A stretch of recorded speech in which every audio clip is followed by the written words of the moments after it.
एक उम्मीद सुनहरे ख्वाबों की जो आपने देख रखे हैं अपने बच्चों के लिए, सुनहरे कल की सूरत में। उस सुनहरे कल के लिए हम संवारते हैं आपके बच्चों का मुस्तकबिल। यूनिक ग्रुप ऑफ इंस्टीट्यूशन गुज़िश्ता 33 वर्षों से दिखा रहा है रास्तों को मंजिल, उम्मीद को रोशनी, इल्म से अमल की रवायत, बच्चों के रोशन मुस्तकबिल का जामिन।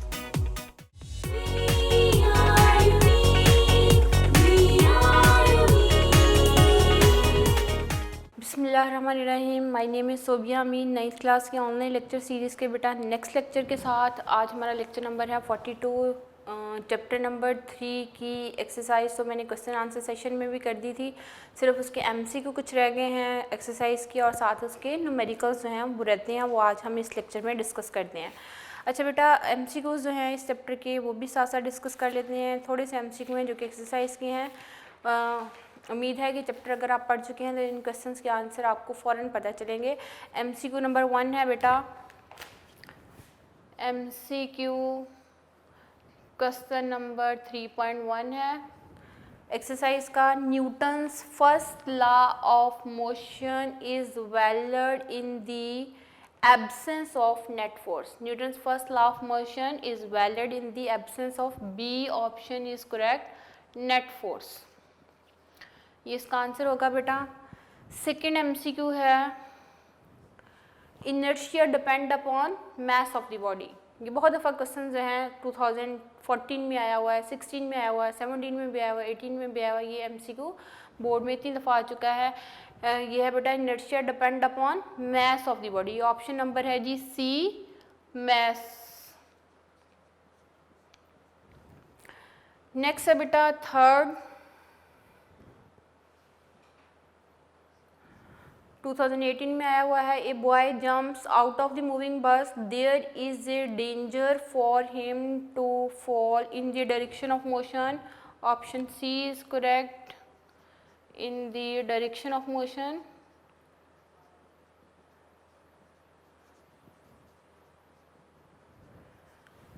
ओके, नेक्स्ट फोर्थ एमसीक्यू है बेटा। फोर्थ में वो कह रहा है, a string is stretch by 2 equal and opposite forces 10 newton each, the tension in this string is 10 newton. ये भी ऑप्शन सी करेक्ट है बेटा, 10 न्यूटन। अगर 10 न्यूटन की फोर्स से स्ट्रिंग को खींचते हैं तो 10 न्यूटन ही स्ट्रिंग होती है बेटा। वैल्यू अगर एग्जामिनर चेंज भी करता है तो जितनी वो फोर्सेस बताएगा ना कि किन फोर्सेस से ये ऑपोजिट डायरेक्शन में हम इसको खींचते हैं स्ट्रिंग में, तो टेंशन भी उतनी ही होगी। नेक्स्ट है बेटा मैस। वो कहता है the mess of the body. 4 option है, 4 में से नन ऑफ दीज वाली ठीक है ऑप्शन, बाकी कोई भी ऑप्शन ठीक नहीं है, नन ऑफ दीज।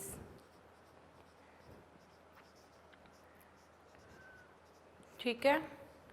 उसके बाद बेटा 6th एमसीक्यू में वो कह रहा है, 2 bodies of the masses M1 and M2 attach to the end of the inextensible string pass over the frictionless pulley such that both bodies will move vertically. यानी 2 bodies move हैं vertically.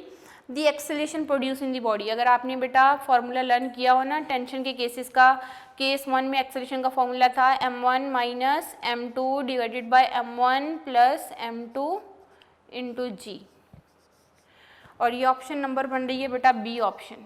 ठीक है, formulas अगर आपको learn होंगे तो आप इस का आंसर फॉरन से दे सकते हैं। उसके बाद 7th एमसीक्यू में वो बात कर रहा है, वो कह रहा है बेटा which of the following is the unit of momentum. C option जो करेक्ट है, option number C newton second. बेटा 2 यूनिट मैंने आपको बताई थी, किलोग्राम मीटर पर second and newton second. Kilogram metre पर सेकेंड के ऑप्शन मौजूद ही नहीं है। ठीक है, मीटर पर सेकेंड स्क्वायर है, दैट इज़ नॉट करेक्ट। सिर्फ न्यूटन सेकेंड वाली सही ऑप्शन मौजूद है, that is the C option. Okay, 8th वाला एमसीक्यू है बेटा, when a horse pulls the cart the action is on the earth and cart. इसमें बहुत सारे टीचर्स डिस्प्यूटेड हो जाते हैं कि ये अर्थ आना चाहिए या अर्थ का एंड कार्ट आना चाहिए, क्योंकि बेटा हॉर्स अर्थ के ऊपर भी एक्शन लगा रहा है और उसके साथ साथ कार्ट के ऊपर भी उसका एक्शन लग रहा है, तो इसलिए बेस्ट ऑप्शन क्या होगी, earth and cart, earth and cart. Okay, ये 8 एमसीक्यू में बेटा जो कि एक्सरसाइज के हैं। इसके बाद 9th वाला एमसीक्यू,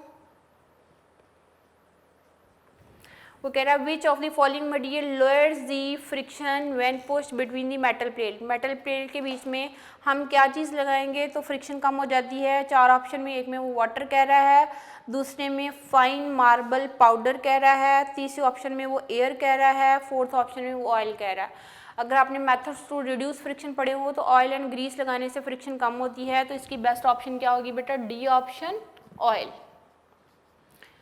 ये थे एमसीक्यू जो कि इस चैप्टर के हैं, चैप्टर नंबर 3 के। फर्स्ट का आंसर है नेट फोर्स, सेकंड में मैथ्स, थर्ड में क्या है इन दी डायरेक्शन ऑफ मोशन, उसके बाद है बेटा सी में हमारे पास 10 न्यूटन है, फिर नन ऑफ दीज की ऑप्शन है, फिर 6 में बेटा फॉर्मूला है एक्सेलरेशन का m1 minus m2 divided by m1 plus m2 into g, फिर है बेटा सी ऑप्शन में न्यूटन सेकंड है, फिर 8 वाले एमसीक्यू में अर्थ एंड कार्ट आता है, 9 वाले एमसीक्यू में ऑयल है। ये सारे एमसीक्यू जो है वो चैप्टर नंबर 3 के एक्सरसाइज के हैं, ये मैंने आपके साथ डिस्कस कर दिए हैं।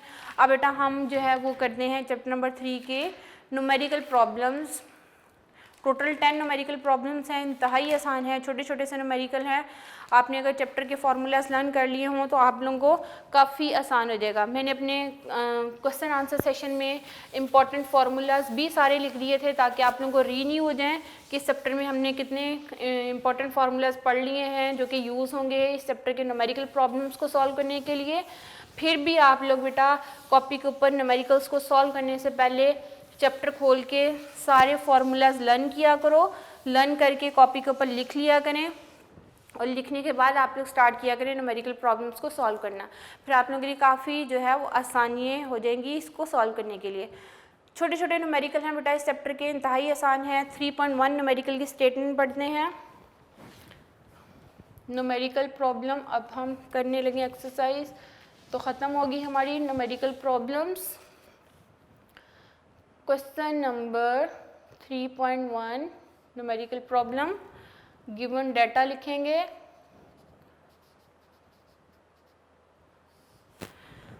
ओके, क्वेश्चन ये है बेटा, a force of 20 newton, force कितनी गिवन है 20 newton, moves a body with an acceleration of 2 metre पर सेकेंड स्क्वायर। फोर्स को बेटा एफ से रिप्रेजेंट कर देते हैं, एक्सेलरेशन है गिवन। इस तरह के छोटे छोटे न्यूमेरिकल्स बेटा 2 मार्क्स के ऐसे शॉर्ट क्वेश्चन दे दिए जाते हैं। 2 मीटर पर सेकेंड स्क्वायर फाइंड, आपने फाइंड करना बेटा, टू फाइंड की हेडिंग देंगे। फाइंड क्या करना है, मैस, उस ऑब्जेक्ट का मैस कितना है वो आप क्या करोगे, कैलकुलेट करेंगे। फोर्स 20 न्यूटन गिवन है, एक्सेलरेशन की वैल्यू 2 मीटर पर सेकेंड स्क्वायर है, आपने मैस कैलकुलेट करनी है बेटा। तो सोल्यूशन में हम क्या लिखेंगे, newton second law of motion क्या है, F is equal to M A. Mass calculate करनी है बेटा, मैस को इधर रहने दें और एक्सेलरेशन को इधर आगे डिवाइड कर दें और फिर इसको ज़रा सीधा करके लिख लीजिए। जो चीज़ आपने फाइंड आउट करनी है लेफ्ट साइड पे लिख लें, m is equal to F by A. ठीक है, ये वैल्यूज इधर चली जाएंगी। आप यहाँ भी डायरेक्ट वैल्यूज पुट करके सॉल्व कर सकते हैं, लेकिन ये ज़्यादा आसान है, आप इसको फॉर्मूला को सिंप्लीफाई कर लीजिए। फोर्स है जी 20 और एक्सेलरेशन कितना है 2, 20 को 2 पे डिवाइड करोगे कितना आएगा 10 kg। ठीक है, अब आप इसका रिजल्ट लिखोगे तो क्या लिखोगे, रिजल्ट कैसे लिखेंगे बेटा, mess of the body will B 10 kg, mass of body will be 10 kg। ठीक है, ये हो गया 3.1 न्यूमेरिकल सॉल्व बेटा। अब हम जी क्वेश्चन नंबर 3.2 करते हैं न्यूमेरिकल। उस क्वेश्चन में बेटा वो कह रहा है weight of the body is 147 newton, given data में वेट W है that is 147 newton. What is its mass, mass आपने कैलकुलेट करनी है और G की वैल्यू अगर आपको गिवन ना भी हो तो आपको पता होना चाहिए अर्थ की सरफेस के ऊपर इसकी वैल्यू 10 ms-2 होती है बेटा। फाइंड करना है आपने, टू फाइंड मैस, ये आपने कैलकुलेट करना है। तो सॉल्यूशन, वेट का फॉर्मूला क्या होता है बेटा, weight W is equal to mg, यहाँ से मैथ कैलकुलेट करनी है तो g को इधर आके डिवाइड कर दीजिए W/g, फिर इसको सीधा करके लिख लें, जो चीज़ कैलकुलेट करनी है लेफ्ट साइड पे लिख लीजिए। यहाँ से आ जाएगा m will be equal to W/g। Weight कितना है 147, g की वैल्यू कितनी है बेटा 10, तो ये आपके पास मैथ आ जाएगा 40.7 kg। ठीक है, 10 पे डिवाइड कर दें तो रिजल्ट क्या लिखोगे बेटा, hands mass of the body will B,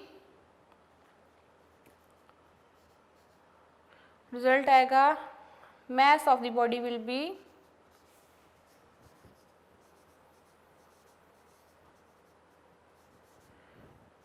14.7 kg। Unit must होता है बेटा, यूनिट ठीक लिखना है। मैस का यूनिट किलोग्राम होता है तो आपने 7 यूनिट इसका ज़रूर लिखना है। रिजल्ट, आंसर और साथ अप्रोप्रिएट यूनिट जो है वो मस्ट होगा। 5 मार्क्स होते हैं न्यूमेरिकल के, लेकिन जो छोटे न्यूमेरिकल हैं जो 1-2 स्टेप्स में ख़त्म हो जाते हैं, इस तरह के न्यूमेरिकल जो है बेटा एज ए शॉर्ट क्वेश्चन जो है वो पूछ लिए जाते हैं, एज ए एमसीक्यू भी ये आ सकते हैं। 3.3 क्वेश्चन में वो कह रहा है बेटा how much force is needed to prevent a body of mass 10 kg from falling. यानी इसको अगर आप एक पिक्चर के ज़रिए से देखो बेटा, फॉर एग्जांपल ये एक ऑब्जेक्ट है जिसका मैस है जी 10 kg, हमने इसको गिरने से बचाना है। तो गिरने से कैसे बचाएंगे, जब हम नीचे से इसके ऊपर एक फोर्स लगाएंगे। तो डाउनवर्ड फोर्स कितनी है वेट, और वेट किसके इक्वल होगा mg के इक्वल, और जो इसको बचाने के लिए फोर्स होगी F will be equal to weight और that will be equal to mg। ठीक है, जो जितना उस ऑब्जेक्ट का वेट होगा ना बेटा उसके इक्वल हम ऑपोजिट डायरेक्शन में फोर्स लगाएंगे तो बॉडी जो है वो नीचे गिरने से बच जाएगी। क्वेश्चन यही है। क्वेश्चन में वो कहता है, फिर से एक दफ़ा देख लीजिए, how much force is needed to prevent a body of mass 10 kg from falling. For example ये मेरे पास एक ब्लॉक है बेटा, इसको मैंने नीचे गिरने से बचाना है, तो जाहिर सी बात है मैं इसको या तो हाथ से पकड़ के रखूँगी।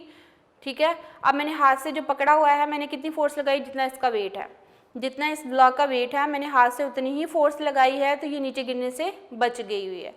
तो कितनी फोर्स लगाएंगे, that will be equal to weight. ठीक है, अब इसका अगर आपको क्वेश्चन समझ आ गया है तो फिर हम इसका गिवन डाटा लिखते हैं। मैस है बेटा 10 kg, जी की वैल्यू 10 ms-2 होती है, आपको क्वेश्चन में गिवन नहीं होगी, आपने फोर्स कैलकुलेट करनी है। ठीक है, इस केस में force will be equal to weight, और वेट किसके इक्वल होगा mg के इक्वल। मैं जो हाथ से फोर्स लगाऊंगी इस ऑब्जेक्ट को नीचे गिरने से बचाने के लिए, that must be equal to the weight of the body. ठीक है, तो उसके लिए हम लिखेंगे F will be equal to W, W किसके इक्वल होगा mg के इक्वल। तो यहाँ मैस है 10, g की वैल्यू भी कितनी होती है 10, तो बेटा 100 newton force will be required for the body from falling, to prevent the body from falling. तो इसका मतलब क्या हुआ कि हम इसके ऊपर रिजल्ट लिखेंगे, तो हम लिखेंगे 100 newton force will be required to prevent a body from falling, prevent a body from falling।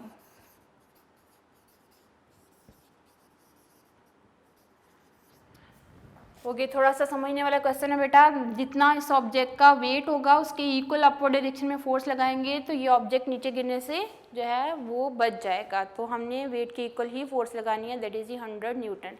ये थे बेटा 3.3 क्वेश्चन। अब 3.4 क्वेश्चन सॉल्व करते हैं।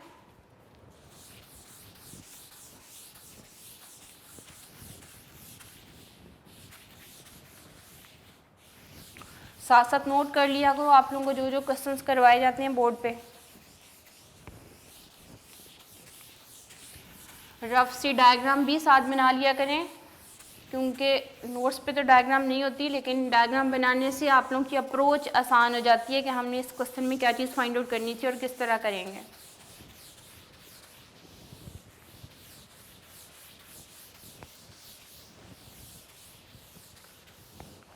ये था बेटा 3.3 क्वेश्चन। अब हम कर रहे हैं सॉल्व 3.4 क्वेश्चन। ओके 3.4 क्वेश्चन की बेटा स्टेटमेंट है, find the acceleration produce by A force of 100 Newton in A mass of 50 kg। आपने फाइंड आउट करनी है बेटा एक्सेलरेशन। गिवन डाटा में आपके पास क्या चीज़ गिवन है, इसमें बेटा वो कह रहा है फोर्स जो है दैट इज दी 100 न्यूटन। आपने एक्सेलरेशन कैलकुलेट करना है अगर उस बॉडी का मास कितना हो 50 kg हो। एक्सेलरेशन कैलकुलेट करना है, फाइंड एक्सेलरेशन। तो सोल्यूशन में हम क्या लिखेंगे बेटा, according to newton second law of motion F is equal to M A, और यहाँ से A कैलकुलेट करना है तो A will be equal to F divided by M। इसको ज़रा सीधा करके लिख लीजिए, जो चीज़ कैलकुलेट करनी है लेफ्ट साइड पे A will be equal to F divided by M। Force कितनी है बेटा 100, मास कितना है 50, ये 0 इससे कैंसिल आउट, 5 2 ज़ा 10, तो एक्सेलरेशन कितना होगा 2 मीटर पर second square. Unit of acceleration is metre पर सेकेंड स्क्वायर। तो रिजल्ट क्या लिखेंगे बेटा, इसका रिजल्ट आएगा acceleration in the body will be acceleration in the body will be 2 metre पर सेकेंड स्क्वायर। अगर कितनी फोर्स अप्लाई की जाएगी 100 newton. By applying the 100 newton force the acceleration produce in the body will be 2 metre पर second square. ये था बेटा 3.4 question. अब हम जो है वो 3.5 क्वेश्चन सॉल्व करते हैं। 3.5 क्वेश्चन की स्टेटमेंट है, a body has the weight 20 newton. एक बॉडी का वेट कितना है 20 न्यूटन है। How much force is required to move it vertically upward with an acceleration of 2 metre पर सेकेंड स्क्वायर। हमें कितनी फोर्स लगानी पड़ेगी इस बॉडी में 2 मीटर पर सेकेंड स्क्वायर का एक्सेलरेशन पैदा करने के लिए। क्वेश्चन की स्टेटमेंट समझिए बच्चा। ये है मेरे पास एक ऑब्जेक्ट, इसका वेट कितना है 20 न्यूटन। मैंने अभी जो इसके ऊपर हाथ से फोर्स लगाई हुई है ना, रेस्ट पे है, 20 न्यूटन फोर्स ही लगाई हुई है इसको होल्ड करने के लिए। अब एक फोर्स तो कितनी होगी 20 न्यूटन हो गई, that is equal to weight. इस ऑब्जेक्ट के वेट की इक्वल ही फोर्स है, उसको अगर मैं F1 फोर्स का नाम दे देती हूँ, that is the 20 newton force है। यहाँ से इस ऑब्जेक्ट का मास भी कैलकुलेट कर लेंगे बेटा वेट के फॉर्मूला से। अब मैंने इसमें एक्सेलरेशन प्रोड्यूस करना है, इसमें ऊपर की तरफ लेके जाना है इसको, 2 मीटर पर सेकेंड स्क्वायर का एक्सेलरेशन प्रोड्यूस करना है, तो कितनी फोर्स लगानी पड़ेगी, नेट फोर्स कितनी होगी। एक तो 20 न्यूटन फोर्स है ही है, लेकिन और भी फोर्स लगानी पड़ेगी इसके ऊपर, इसको ऊपर की तरफ लेके जाने के लिए। जब तक मैंने इसको होल्ड किया हुआ है, इसके ऊपर अभी कितनी फोर्स लगाई जा रही है 20 newton, that is equal to the weight of that block. लेकिन इसमें 2 मीटर पर सेकेंड स्क्वायर का एक्सेलरेशन प्रोड्यूस करना है, इसको ऊपर की तरफ लेके जाना है, तो मजीद फोर्स लगानी पड़ेगी। वो फोर्स की वैल्यू कैलकुलेट करेंगे according to newton second law of motion वाले फार्मूला से। उसके बाद टोटल फोर्स कैलकुलेट करेंगे जो कि F1 प्लस F2 होगी। उसके बाद दोनों को एडअप करेंगे तो that force will be required in order to produce the 2 metre पर सेकेंड स्क्वायर का एक्सेलरेशन प्रोड्यूस करने के लिए। तो अब हम इसका गिवन डाटा में लिखते हैं बेटा, वेट कितना है, weight W is equal to mg होता है, वो कितना है बेटा, कितने न्यूटन है जी 20 न्यूटन। हम यहाँ से इस ऑब्जेक्ट का मास कैलकुलेट कर सकते हैं इसी फॉर्मूला से। मास किसके इक्वल होगा W/g, वेट कितना है 20, g की वैल्यू कितनी होती है 10, तो 2 kg मास आ जाएगा। ठीक है, इस ऑब्जेक्ट का मास कितना होगा 2 kg। ये आपको गिवन नहीं है, लेकिन आपने वेट वाले फॉर्मूला से यहाँ से क्या कर लेना है बेटा, कैलकुलेट करना है। ये आपको मास इसका गिवन नहीं होगा, W is equal to mg वाले फार्मूला से हम कैलकुलेट कर लेंगे। g की वैल्यू अर्थ के ऊपर 10 होती है, 20 डिवाइडेड बाय 10 करोगे तो 2 kg आ जाएगा। ये वेट जो है ना ये इक्वल टू फोर्स होगी, यहाँ मैं लिख भी लेती हूँ बेटा, weight W that is equal, यहाँ लिख लेते हैं वेट W है, that is also equal to force, उसको मैं F1 का नाम दे देती हूँ, या यहाँ अलग से लिख लेते हैं बेटा, जो फोर्स उसको होल्ड करेगी वो वेट के इक्वल होगी और वो कितने न्यूटन होगी, 20 न्यूटन। ये वही चीज़ मैंने यहाँ लिख दी है। अच्छा, अब वो कहता है इसमें एक्सेलेरेशन प्रोड्यूस करना है 2 मीटर पर सेकेंड स्क्वायर, तो net force, total force calculate करनी है F। एक फोर्स कितनी हुई, वेट के इक्वल, उसको होल्ड करने के लिए, उसको एक जगह पे रखने के लिए, तो 20 न्यूटन के इक्वल जो है वो फोर्स होगी, उसको मैंने F1 का नाम दे दिया है। दूसरी फोर्स कैलकुलेट करनी है, तो उस फोर्स को F2 का नाम दूंगी, F2 will be equal to ma, mass उसका कितना है बेटा 2, एक्सेलेरेशन भी कितना प्रोड्यूस हो रहा है 2 से मल्टीप्लाई होगा तो कितने न्यूटन, 4 न्यूटन। F2 फोर्स कितनी हो गई, 4 न्यूटन। अब टोटल फोर्स कितनी होगी, total force F will be equal to F1 plus F2। F1 कितनी थी बेटा, उसके वेट के इक्वल 20 न्यूटन, एंड F2 कितनी निकली है 4 न्यूटन, तो टोटल कितनी हो गई 24 न्यूटन। तो ये थी टोटल फोर्स जो कि रिक्वायर्ड थी उस बॉडी में एक्सेलेरेशन प्रोड्यूस करने के लिए। जितना उसका वेट था उसके इक्वल फोर्स लगाएंगे तो बेटा बॉडी मूव नहीं करेगी, लेकिन मज़ीद फोर्स लगानी पड़ेगी। वो फोर्स कितनी है 4 न्यूटन, इसमें और जाएगी तो फिर टोटल फोर्स होगी 24 न्यूटन। तो इसका रिजल्ट लिखेंगे बेटा, रिजल्ट आप क्या लिखोगे 24 Newton force, 24 Newton force will be required to produce acceleration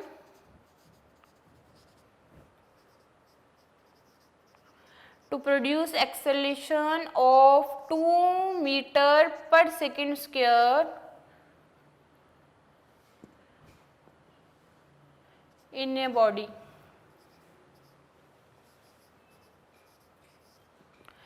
okay, कितनी फोर्स रिक्वायर्ड हुई बेटा 24 Newton force will be required to produce the acceleration of 2 metre पर second square in a body. अच्छा, अब फिर से इसको देखिए बेटा, क्वेश्चन में वो कहता है कि ऑब्जेक्ट का वेट है 20 newton, weight will be equal to force, ये मैंने F1 का नाम दे दिया, weight will be equal to force that is equal to 20 newton. यहाँ से वेट वाले फार्मूला से बेटा मैस निकाली, W is equal to mg होता है, तो यहाँ से weight will mass will be equal to W by g. तो W है 20 और G की वैल्यू 10 होती है, तो कितना आ गया 2 kg आ गया। तो यहाँ से मैस 2 kg आ गया। इसमें एक्सेलेरेशन प्रोड्यूस होना है बेटा 2 मीटर पर second square. Total force calculate करनी है उसमें इतना एक्सेलेरेशन प्रोड्यूस करने के लिए, तो मैं F1 फोर्स को वेट की इक्वल ले रही हूँ, F2 फोर्स आ जाएगी बेटा ma, 2 मल्टीप्लाई बाय 2 कितना आ गया 4 न्यूटन, ऐड करेंगे तो कितना आ जाएगा 24 newton. 24 Newton force will be required to produce the acceleration of 2 metre पर सेकेंड स्क्वायर। जी बेटा 3.6 न्यूमेरिकल की स्टेटमेंट है, 2 masses 52 kg and 48 kg are attached to the end of the string that pass over the frictionless pulley. Find the tension in the string and the acceleration produced in the bodies when both masses are moving vertically। अगर आप statement देखो ना बेटा, तो statement से आपको completely पता चलता है कि 2 मैसेज हैं, उनको फ्रिक्शनलेस पुली के साथ जो है हमने एक स्ट्रिंग की मदद से पास ओवर कर दिया। ये है M1 मैस, वो उसने बोल दिया बेटा 52 kg है। यहाँ पे है जी M2 मैस, ये है जी 48 kg, और इसमें टेंशन कितनी है वो आपने कैलकुलेट करनी है, बॉडी में एक्सेलेरेशन कितना प्रोड्यूस होगा वो आपने कैलकुलेट करना है। ये है सिचुएशन बेटा टेंशन का फर्स्ट केस। इसमें दोनों ऑब्जेक्ट की मैसेज हम लिख लेते हैं गिवन डाटा में। गिवन डाटा में वो कह रहा है एक ऑब्जेक्ट M1 उसका मैस है 52 kg, दूसरा ऑब्जेक्ट M2 उसका मैस है जी 48 kg। G की वैल्यू आपको कभी भी क्वेश्चन में गिवन नहीं होगी, ये आपने खुद से लिखनी होती है। अर्थ के ऊपर ग्रेविटेशनल एक्सेलेरेशन की वैल्यू होती है बेटा 10 ms-2। आपने एक्सेलरेशन कैलकुलेट करना है एंड टेंशन कैलकुलेट करनी है। टेंशन का फर्स्ट केस, एक्सेलरेशन कैलकुलेट करने के लिए फॉर्मूला लर्न होना चाहिए बेटा। फॉर्मूला होता है m1 minus m2 divided by m1 plus m2 into g. Values put कीजिए बेटा। m1 की वैल्यू है जी 52 माइनस m2 की वैल्यू है 48 डिवाइडेड बाय 52 प्लस 48 इंटू जी। जी की वैल्यू कितनी होती है 10। 52 में से 48 माइनस कीजिए 4 आ जाएगा और इन दोनों को ऐड कीजिए तो ये आ जाएगा 100 मल्टीप्लाई बाय 10। ये एक जीरो इससे कैंसिल आउट, तो एक्सेलेरेशन 4 को 10 पे डिवाइड करोगे तो बेटा 0.4 मीटर पर सेकेंड स्क्वायर आएगा। ये एक्सेलेरेशन आ गया। अब हम टेंशन कैलकुलेट करते हैं, तो टेंशन के लिए फॉर्मूला होता है 2m1 m2 divided by m1 plus m2 into g. Values put करेंगे बेटा। 2 multiply by 52 multiply by 48 divided by 52 plus 48 into 10। t will be equal to, इन सबको मल्टीप्लाई कर देते हैं बेटा। मल्टीप्लाई करने के बाद आपके पास आंसर आ रहा है।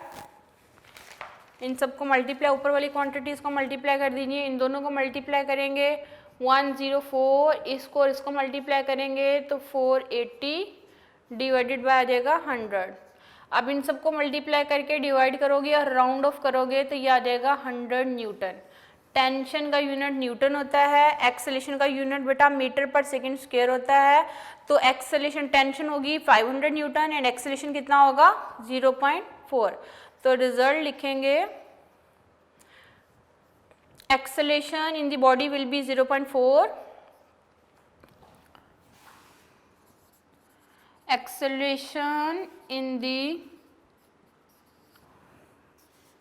bodies will be 0.4 meter per second square and tension in the string will be 500 Newton. Tension in the string will be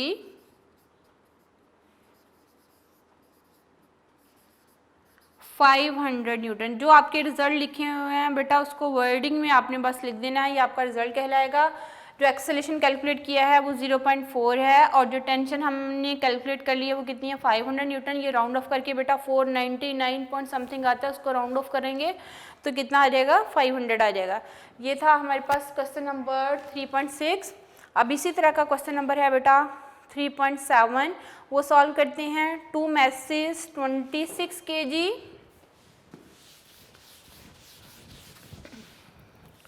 3.7 में बेटा अब वो कह रहा है 2 मैसेज हैं, एक है जी 26 और दूसरा 24। अब इसमें ना उसने क्वेश्चन में बोल देना है बेटा कौन सा हॉरिजॉन्टल टेबल पे है और कौन सा मैच जो है वर्टिकली है।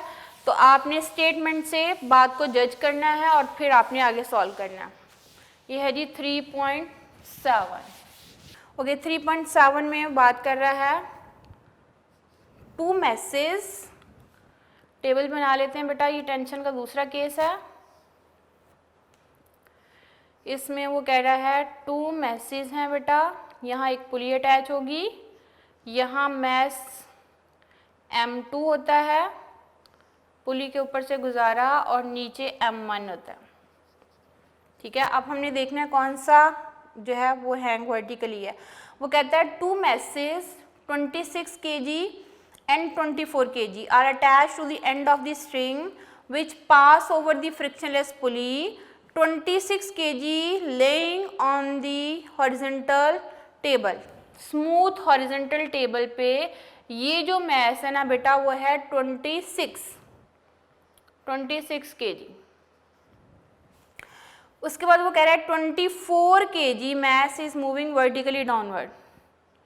जो 24 kg है वो हैंग है वर्टिकली डाउनवर्ड। यहाँ आपकी बुक में भी क्वेश्चन में थोड़ी सी मिस्टेक है बेटा, वहाँ उसने 24 न्यूटन लिखा हुआ, ये 24 न्यूटन नहीं है, ये kg है। ठीक है, इसको करेक्शन कर लीजिएगा।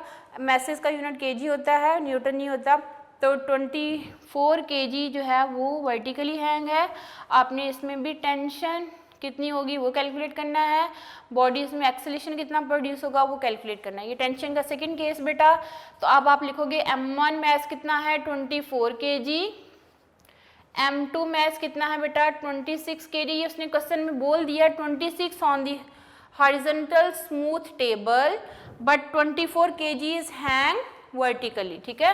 तो g की वैल्यू बेटा आपको लर्न होनी चाहिए, 10 ms-2 होती है। आपने फाइंड क्या करना है, एक्सेलेरेशन एंड टेंशन, दो चीज़ें फाइंड आउट करनी है।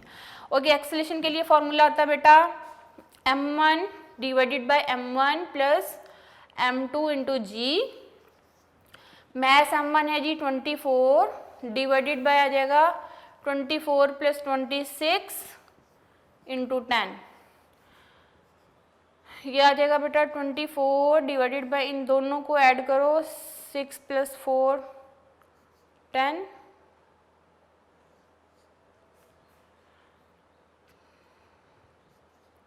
50 मल्टीप्लाई बाय 10।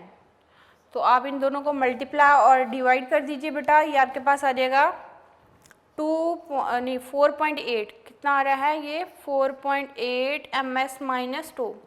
कैलकुलेटर से इनको कैलकुलेट कर लीजिएगा बेटा।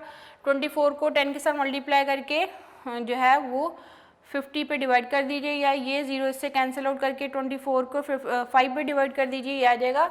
उसके बाद आपने टेंशन कैलकुलेट करनी है, तो टेंशन के लिए फॉर्मूला होता है m1, टेंशन के सेकंड केस के लिए बेटा m2 divided by m1 plus m2 और साथ मल्टीप्लाई हो रहा है g का फैक्टर। m1 की वैल्यू है बेटा 24, m2 की वैल्यू है 26 डिवाइडेड बाय 24 प्लस 26 इंटू 10। तो अब आप इसको मल्टीप्लाई करेंगे बेटा, ये आपके पास इन सबको ऊपर वाली क्वांटिटीज़ को मल्टीप्लाई कर लोगे तो ये आ जाएगा 6240, इन दोनों को ऐड करोगे तो 50 आ जाएगा। आप दोनों को डिवाइड करोगे और राउंड ऑफ करोगे ना बेटा तो 124.5 न्यूटन ये आंसर आ रहा है। आप इसको राउंड ऑफ करके 125 न्यूटन भी कह सकते हो, ठीक है।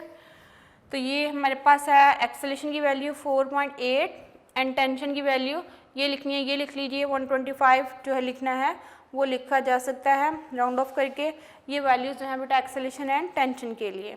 ये था 3.7 क्वेश्चन। अब हम चल रहे हैं बेटा 3.8 क्वेश्चन की तरफ। अगर तो टेंशन के दोनों केसेस के फार्मूलाज आपको पता है तो इंतहाई आसान है, आप इनका गिवन डाटा लिखिए, फार्मूलाज में वैल्यूज पुट कीजिए और कैलकुलेटर से आंसर निकाल लीजिए और आंसर को एंड पे राउंड ऑफ कर देना और प्रॉपर यूनिट लिखनी है। रिजल्ट में इसमें आप बेटा रिजल्ट वर्डिंग में लिखोगे तो क्या लिखोगे, acceleration will be 4.8 ms-2 and tension will be 124.5 Newton, ठीक है। वर्डिंग में रिजल्ट लिख लीजिएगा। अब हम बात करेंगे 3.8 न्यूमेरिकल की। इस चैप्टर के न्यूमेरिकल काफ़ी छोटे हैं, इजीली हो जाते हैं सॉल्व, बस स्टेटमेंट को आपने समझना होता है बेटा। 3.8 न्यूमेरिकल की स्टेटमेंट है, how much time is required, find क्या करना है, time is required to change 22 newton second momentum by force of 20 newton. 20 newton की फोर्स लगाई जा रही है बेटा और चेंज इन मोमेंटम है 22 न्यूटन सेकेंड और आपने टाइम कैलकुलेट करना है। तो गिवन डाटा में लिखेंगे, गिवन डाटा में बेटा हमारे पास आ जाएगा change in momentum, change in momentum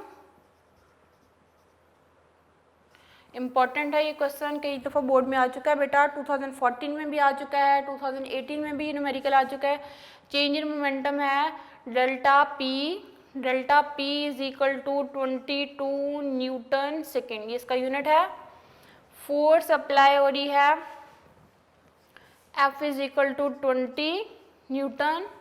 find आपने करना है बेटा टाइम, T फाइंड आउट करना है, ठीक है। अब आप फॉर्मूला क्या लगाओगे, आपने पढ़ा है rate of change of momentum is equal to applied force. Rate of change of momentum का मतलब delta P over T is equal to force. तो हम लिखेंगे बेटा सॉल्यूशन में delta P divided by T is equal to F। ठीक है, अब आप वैल्यूज पुट कर दीजिए, या टी को उधर ले जाइए और एफ को इधर ले आइए, आपके पास आ जाएगा delta P divided by F is equal to T. जो आपने कैलकुलेट करना है उसको एक साइड पे ले जाइए, और उसके बाद फॉर्मूला सीधा करके लिख लीजिए। यहाँ से हम लिखेंगे टी लेफ्ट साइड पे जो चीज़ कैलकुलेट करनी है, delta P divided by F. Delta P की वैल्यू है बेटा 22 न्यूटन सेकेंड, और फोर्स की वैल्यू है जी 20 न्यूटन। न्यूटन न्यूटन से कैंसिल आउट हो जाएगा, 22 को 20 पे डिवाइड कर दो, ये आई थिंक 1.1 सेकेंड आता है। तो टाइम कितना लगेगा बेटा, 1.1 second will be required. 1.1 second जो स्टेटमेंट है, 1.1 second will be required to change the 22 newton second by force of 20 newton. तो रिजल्ट आप स्टेटमेंट से ही लिख लीजिएगा, यहाँ लिखनी result 1.1 second will be required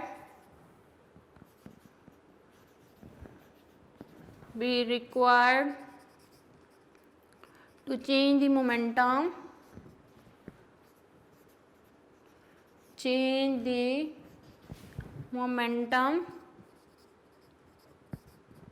by applying 20 Newton force. by applying 20 newton force.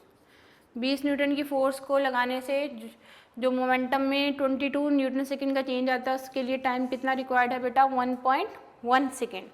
ये था न्यूमेरिकल नंबर 3.8। अब हम चल रहे हैं बेटा 3.9 न्यूमेरिकल की तरफ। ये 3.8 है, अब 3.9 न्यूमेरिकल।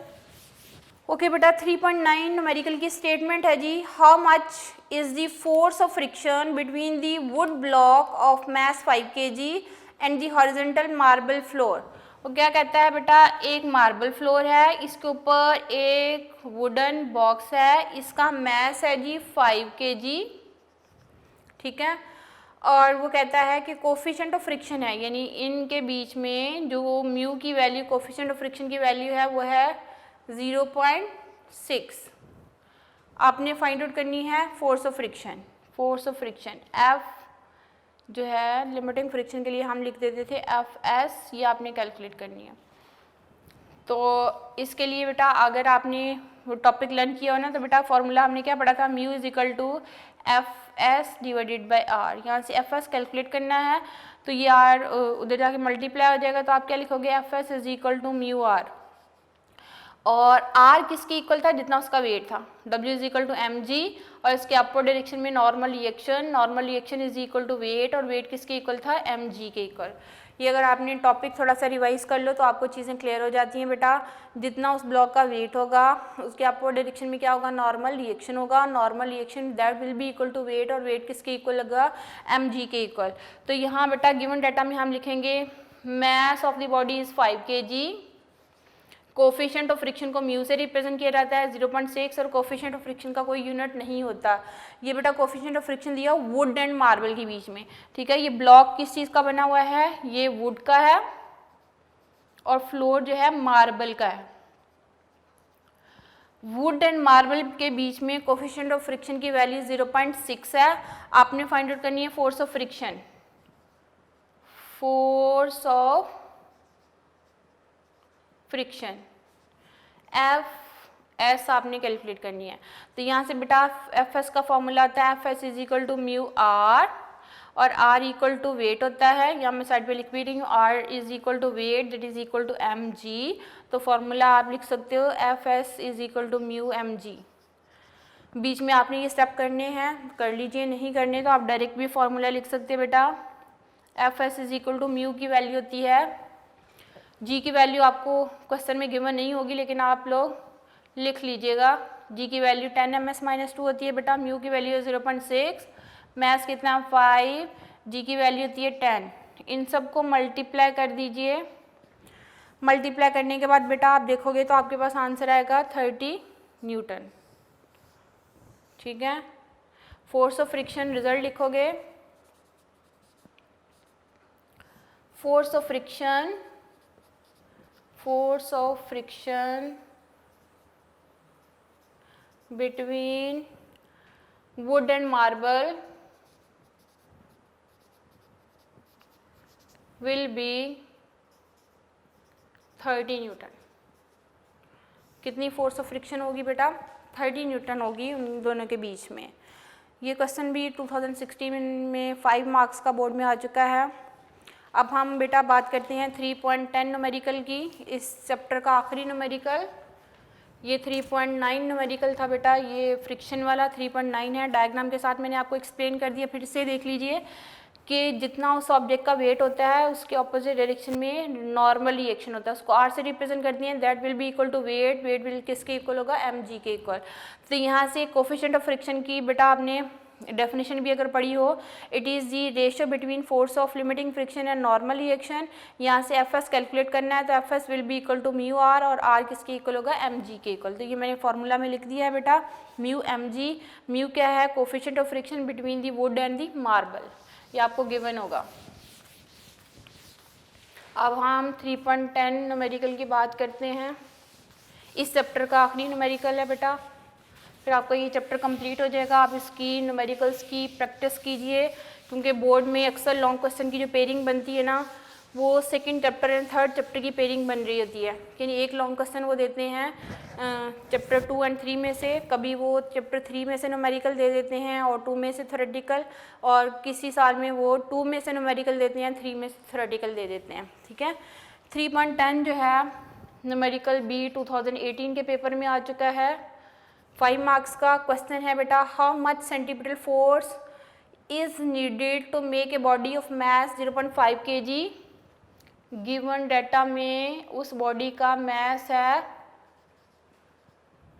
0.5 kg, तो mass of the body 0.5 kg मैंने लिख दिया। To move in the circle of radius, radius of circle है बेटा उसने 50 सेंटीमीटर। फॉरन से जैसे ही आप डाटा लिखते हो यहीं पे बेटा आप फ़ौरन चेंज कर लिया करो, ये सेंटीमीटर यूनिट ऐसा यूनिट नहीं है, हमने इसको मीटर में कन्वर्ट करना है, तो इसको 100 पे डिवाइड करेंगे, ये आ जाएगा 0.5 मीटर, ये रेडियस आ जाएगा। ठीक है, उसके बाद वो कह रहा है with the speed of 3 metre पर सेकेंड, यानी किस स्पीड के साथ मूव कर रही है? 3 मीटर पर सेकेंड। आपने फाइंड करनी है सेंटीमीटर फोर्स। सेंटीमीटर फोर्स को हम FC से रिप्रेजेंट करते हैं। मैस है 0.5 kg, रेडियस ऑफ सर्कल है जी 50 सेंटीमीटर, उसको मीटर में कन्वर्ट कर लिया। ये देख लीजिए बेटा सेंटीमीटर फोर्स में इस ऑब्जेक्ट का मैस 0.5 सर्कुलर पाथ पे मूव करेगा, किस स्पीड के साथ जा रहा है? 3 मीटर पर सेकेंड के साथ। रेडियस है जी 50 सेंटीमीटर, इसको मीटर में कन्वर्ट किया तो 0.5 मीटर। आपने सेंट्रीपिटल फोर्स FC की वैल्यू क्या करनी है? फाइंड आउट करनी है। ये रफ से स्केच भी बना लिया मैंने, और सेंट्रीपिटल फोर्स के लिए फॉर्मूला क्या आता है? FC is equal to mv² divided by r। Mass है जी 0.5, स्पीड है बेटा 3 का स्क्वायर, रेडियस की वैल्यू 0.5, 0.5 से क्या हो गया? कैंसल आउट हो गया, और 3 का स्क्वायर कितना होता है? 9 न्यूटन। कितनी सेंट्रीपिटल फोर्स रिक्वायर्ड होगी बेटा? 9 न्यूटन। तो रिजल्ट क्या लिखोगे? उसी से हम लिखेंगे 9 Newton centripetal force, centripetal force is required to move a body,